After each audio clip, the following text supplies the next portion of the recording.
Assalamualaikum warahmatullahi wabarakatuh. Perkenalkan, nama saya Febriana Nur Aziza dengan NIM 21507334003 kelas V1. Jadi pada kesempatan kali ini, saya akan mempresentasikan hasil pengerjaan tugas statistika analisis stat. Jadi diketahui terdapat sebuah usulan model penelitian yang digambarkan sebagai berikut. Dari gambar ini diketahui terdapat 5 jenis variabel dalam penelitian, yaitu variabel A, komputer self-efficiency, variabel B, persepsi kemudahan menggunakan teknologi, variabel C, persepsi manfaat teknologi, variabel D, sikap terhadap penggunaan teknologi, dan variabel E, niat untuk menggunakan teknologi. Kemudian beberapa hal yang perlu diperhatikan, yaitu responden yang diperoleh sejumlah 200 dengan taraf signifikansi sebesar 5%. Kemudian disarankan untuk menggunakan software Lisrel atau SmartTLS untuk penyelesaian kasus. Kemudian pertanyaannya yaitu diminta untuk uji hipotesis H1 sampai H6 dan diminta juga untuk menentukan dampak langsung maupun dampak tidak langsung dari relasi usulan model. Kemudian langkah pertama yang dilakukan yaitu mempersiapkan data yang akan dianalisis pada file Excel. Di sini sudah dipersiapkan 200 data untuk 5 jenis variabel. Kemudian pilih file, save as, browse,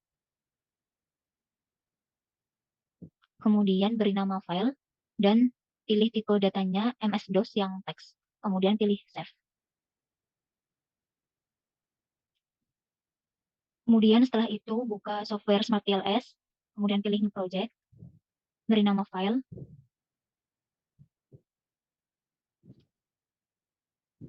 oke. Kemudian double klik to import data, pilih file MS-DOS teks yang tadi sudah disiapkan, open, oke. Lalu double klik pada file project, lalu drag setiap variabel indikator ke papan directory. Kemudian susun setiap variabel sesuai model pada job sheet.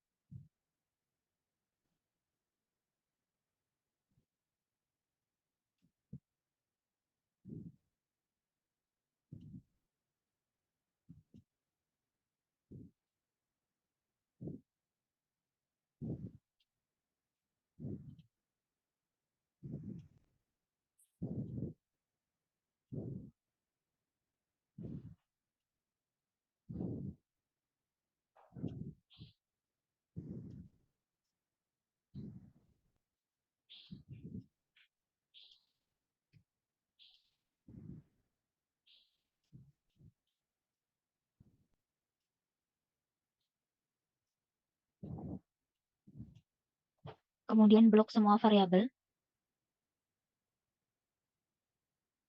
klik kanan, pilih hide indicator of selected construct.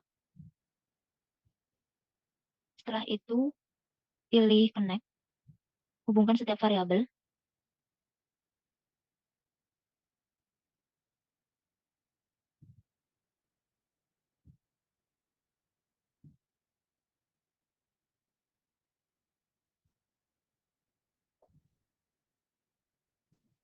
Pastikan semua variabel sudah berwarna biru, yang artinya variabel berhasil dihubungkan.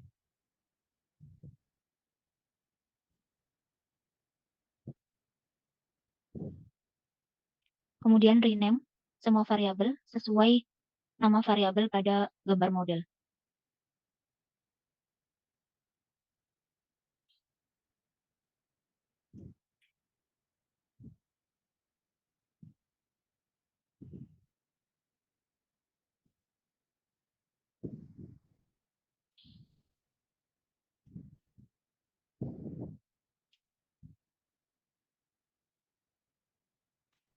Setelah itu, pilih calculate, TLS algorithm, add, lalu start calculation.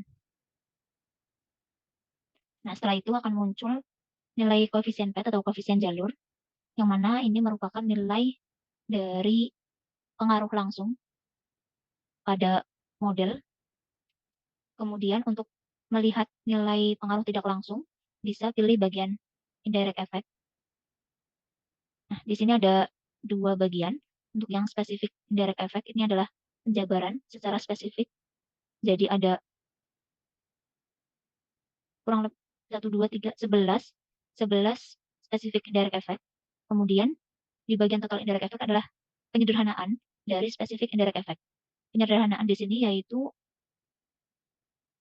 menyamakan variabel awal dan variabel akhir.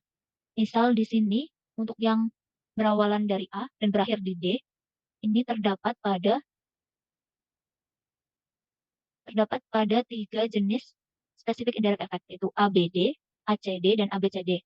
Nah, untuk menyederhanakannya, bisa menjumlahkan ketiga jenis nilai spesifik indirect effect ini, nah nanti akan dimasukkan ke total indirect effect. Seperti itu. Mungkin cukup sekian untuk penjelasan penggunaan software Smart PLS untuk penyelesaian path analysis. Kemudian selanjutnya akan dijelaskan secara lebih lanjut pada perhitungan teori.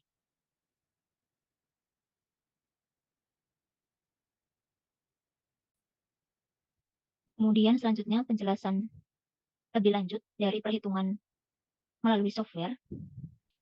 Jadi pada model diketahui terdapat 6 hipotesis, di mana hipotesis 1 ini menunjukkan pengaruh variabel A terhadap variabel C. Kemudian hipotesis 2 menunjukkan pengaruh variabel A terhadap variabel B. Yang ketiga, hipotesis 3 pengaruh variabel B terhadap variabel C. Kemudian H4 menunjukkan pengaruh variabel C terhadap variabel D. Kemudian H5 menunjukkan pengaruh variabel B terhadap variabel D. Dan yang terakhir ada H6 yang menunjukkan pengaruh variabel D terhadap variabel E.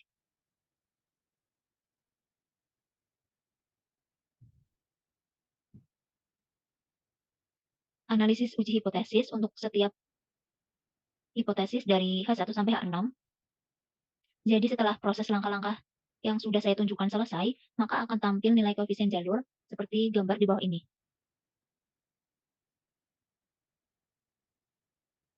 Berdasarkan nilai yang tertera pada model di atas, dapat disimpulkan bahwa H1 menyatakan variabel A, komputer self efisiensi berpengaruh sebesar 0,001 terhadap variabel C. Dengan kriteria signifikansi 5%. 5% di sini berarti sama dengan 0,05 yang akan dikatakan signifikan, maka jika pengaruh S1 ini bernilai 0,001, yang artinya nilai ini kurang dari 0,05, maka hipotesis ini dikatakan berpengaruh positif dan tidak signifikan. Artinya berpengaruh positif karena nilainya ini menunjukkan nilai positif dan tidak signifikan sebab kurang dari kriteria signifikansi yang ditentukan. Dan begitu juga seterusnya untuk menentukan signifikansi H2, H3, H4, dan H5, serta H6.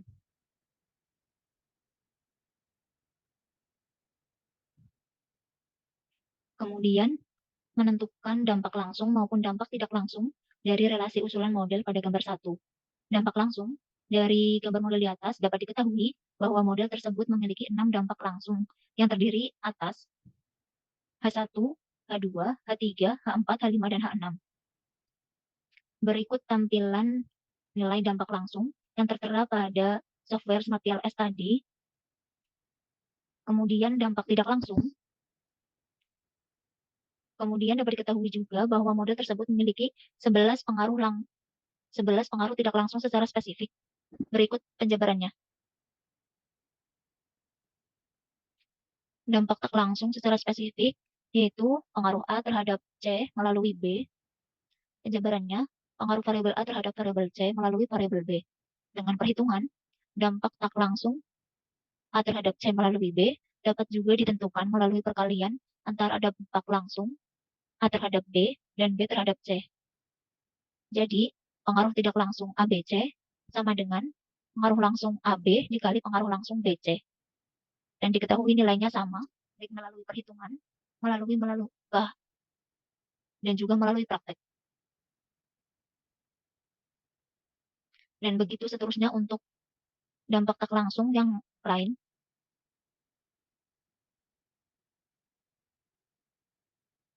Kemudian dari tabel dampak tak langsung secara spesifik di atas dapat diringkas lagi melalui tabel dampak tak langsung total di bawah ini.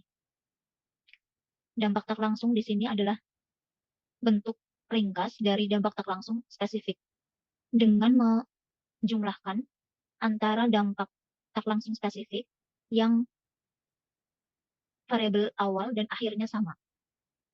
Contohnya dampak tak langsung total untuk yang berawalan dari A ke C. Kebetulan untuk yang dari A ke C ini hanya terjadi pada satu dampak tak langsung spesifik, jadi nilainya tetap. Kemudian untuk yang kedua, dampak tak langsung antara A ke D. Di sini terdapat pada 3 jenis dampak tak langsung spesifik. Jadi untuk menentukan dampak tak langsung totalnya hanya dengan menjumlahkan ketiganya. Dan untuk menentukan signifikansinya masih sama seperti sebelumnya dengan membandingkan nilainya dengan 0,05. Jika lebih besar maka dikatakan signifikan, dan jika kurang maka dikatakan tidak signifikan.